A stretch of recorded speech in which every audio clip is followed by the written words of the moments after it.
अस्सलाम वालेकुम dear students, कैसे हैं आप सब। My name is Rayan Malik and I am here to teach you mathematics of grade 7। आज हम स्टार्ट करेंगे चैप्टर नंबर 2 रैशनल नंबर्स। तो आइए स्टार्ट करते हैं आज का lecture. Chapter number 2 rational numbers. So what are rational numbers? Rational numbers को अंडरस्टैंड करने से पहले आपको कुछ टर्म्स के बारे में पता होना चाहिए that what are natural numbers and what are whole numbers. So natural numbers को डिफाइन करते हैं, the positive integers greater than 0 are called natural numbers. कि वो पॉजिटिव इंटीजर्स जो कि 0 से ग्रेटर होते हैं, बड़े होते हैं, उन्हें हम कहते हैं नेचुरल नंबर्स। लाइक 0 से greater, for example 1, 2, 3 and so on till infinity, ये सब कहलाते हैं नेचुरल नंबर्स और नेचुरल नंबर्स को डिनोट किया जाता है n से। Clear? Now what are whole numbers? So whole numbers, natural numbers with 0 are called whole numbers. Means कि natural numbers with 0 like 0, 1, 2, 3 and so on, so ये सब कहलाते हैं होल नंबर्स और होल नंबर्स को रिप्रेजेंट करते हैं W से। Clear? And what are rational numbers? So a number which can be represented in the form of P over Q. Okay? वो नंबर जिसको एक फ्रैक्शन की फॉर्म में रिप्रेजेंट किया जाए उसे आप कहते हैं रैशनल नंबर्स। सो रैशनल नंबर्स क्या है, इसको हम फर्दर डिस्कस करते हैं। सो where P and Q are integers. So rational numbers are the numbers which are expressed in the form of P over Q. So अब ये जो P over Q है ये integers होने चाहिए and Q is not equals to 0 और Q जो है वो 0 नहीं होना चाहिए। These are the two most important conditions. Okay, ये conditions आपको याद होनी चाहिए। ये conditions अगर true होंगी तो हम उस नंबर को कहेंगे कि ये rational number है। Clear? Like for example,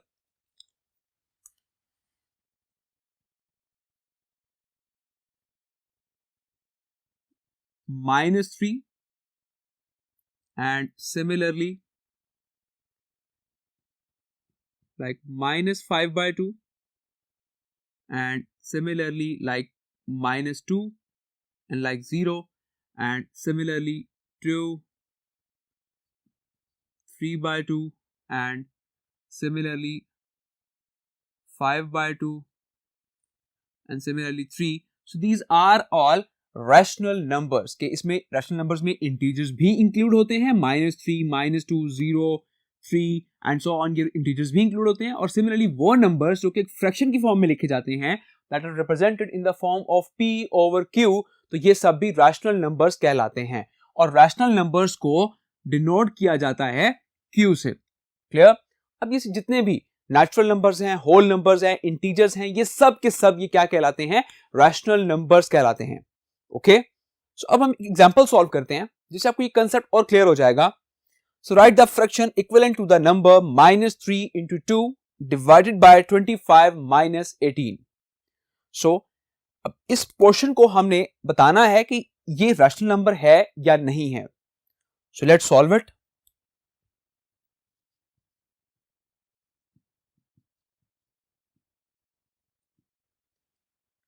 So the question is written in the form of -3 into 2 and divided by 25 - 18. Okay, तो मैं इसको इस तरह से भी रिप्रेजेंट कर सकता हूं। So -3 into 2 it becomes 6 -6 and 25 - 18 it becomes 7. Okay, so this number is in the form of P over Q, so I can say that it is a rational number.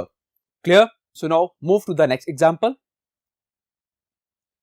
Now example number 2, express -3/5 as a rational number with the first part numerator 6.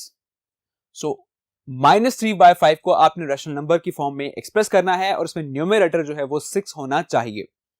सो अब हमारे पास जो numerator है यहां पर that is -3। As you know, ये जो अपर integer होता है, जो अपर नंबर होता है, उसे हम कहते हैं न्यूमरेटर, और जो नीचे वाला नंबर होता है उसे आप कहते हैं डिनोमिनेटर। ओके, तो यहां पर आपने न्यूमरेटर को आपने 6 बनाना है, तो लाइक यहां पर है -3 न्यूमरेटर, सो -3 को आप 6 किस तरह से बना सकते हैं, अगर आप -3 को -2 से मल्टीप्लाई करते हैं सो इट बिकम्स 6। सो हम इसको सेपरेट सॉल्व कर लेते हैं पहले, कि अगर मैं -3 को -2 से मल्टीप्लाई करवाऊं so it becomes 6। Okay, so that's why मैं यहां लिखूंगा कि मल्टीप्लाई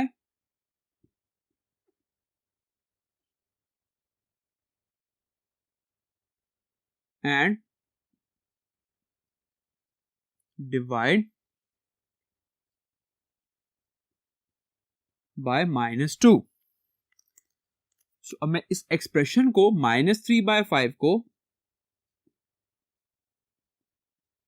मल्टीप्लाई करवा दूंगा -2 से और सिमिलरली डिवाइड भी करवा दूंगा -2 से। Now -3 into -2 it becomes 6 and 5 into -2 it becomes -10. So I can write it as -6/10.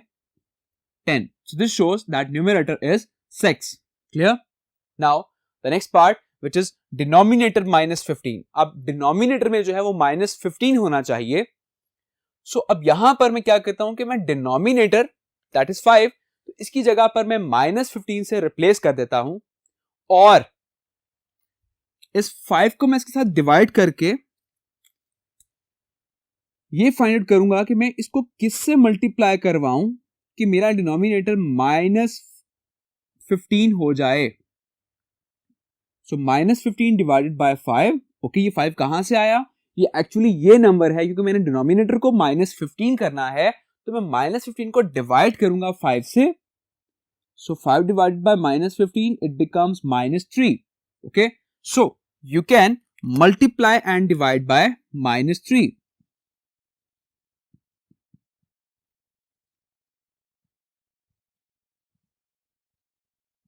multiply and divide by -3 and the expression are -3/5। तो मैं इसको -3 से मल्टीप्लाई भी कर देता हूं और -3 से डिवाइड भी कर दूंगा। So further minus into minus it become plus and 3 into 3 it become 9 and 5 into -3 it becomes -15। So denominator में यहां पर मेरे पास -15 आ गया और अब मैं इसको फर्दर रिप्रेजेंट करूंगा इस तरह से -9/15। Clear? So this is the answer. Clear? So I hope आपको एग्जाम्पल समझ आ गई होंगी। सो नेक्स्ट लेक्चर में हम सॉल्व करेंगे एक्सरसाइज 2A। तो अपना बहुत सारा ख्याल रखिएगा। Take care. अल्लाह हाफिज।